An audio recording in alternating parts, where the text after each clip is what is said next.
হে traders, forex trading শুরু করতে চান? এই নিয়ম জেনে রাখুন। আপনার প্রয়োজনীয় বা ইম্পর্টেন্ট টাকা কখনো ট্রেডিংয়ে বিনিয়োগ করবেন না। আজ আমরা আলোচনা করব রিস্ক ক্যাপিটাল নিয়ে। এটি কি, কেন গুরুত্বপূর্ণ এবং কিভাবে এটি সঠিকভাবে ম্যানেজ করবেন। চলুন শুরু করি।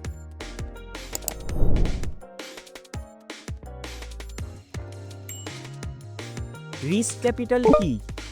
রিস্ক ক্যাপিটাল হলো সেই টাকা যা আপনি শুধুমাত্র ট্রেডিংয়ের জন্য আলাদা রাখবেন। এমন টাকা যা হারালে আপনার লিভিং এক্সপেন্সেস, রেন্ট বা বিলের উপর কোনো প্রভাব পড়বে না। এটি এক প্রকার এডুকেশনাল কস্ট যা দিয়ে আপনি ফরেক্স ট্রেডিং শিখবেন। রিস্ক ক্যাপিটাল কেন গুরুত্বপূর্ণ? 1. Avoids financial problems. যদি আপনি শুধুমাত্র এক্সট্রা মানি দিয়ে ট্রেড করেন তাহলে টাকা হারানোর প্রেশার অনুভব করবেন না। 2. Reduces emotional trading. নেসেসারি মানি দিয়ে ট্রেড করলে আবেগের বশে রং ডিসিশনস নেওয়ার সম্ভাবনা বেড়ে যায়। 3. Helps you survive. কখনোই এক ট্রেডে আপনার সব অর্থ খরচ করবেন না। Good risk management equals long term trading. কিভাবে রিস্ক ক্যাপিটাল ম্যানেজ করবেন? 1. Check your finances. প্রথমে আপনার সব বিলস ও এক্সপেন্সেস পরিশোধ করুন। অতিরিক্ত টাকা থেকে ট্রেডিংয়ের জন্য টাকা আলাদা করুন। কখনো লিভিং এক্সপেন্সেস দিয়ে ট্রেড করবেন না।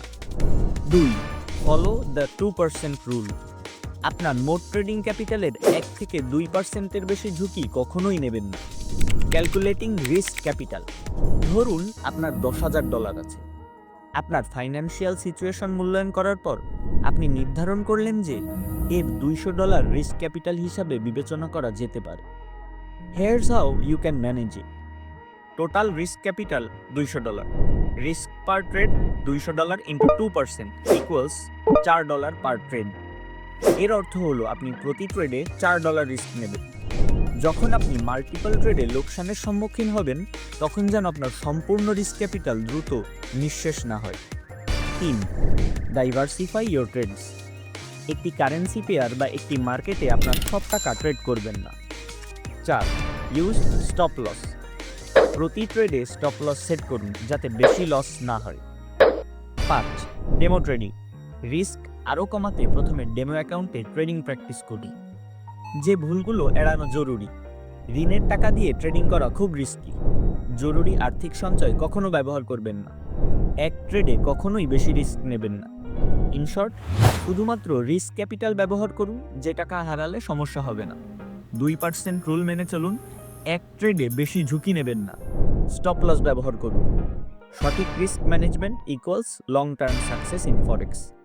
ফরেক্স ট্রেডিং রাতারাতি রিচ হওয়ার উপায় নয়, এটি রিস্ক ম্যানেজিং করে লং টার্ম টিকে থাকার খেলা। যদি এই গাইড আপনার কাজে লাগে তাহলে লাইক দিন এবং আরও ফরেক্স টিপস পেতে সাবস্ক্রাইব করুন। Trade smartly. Happy trading.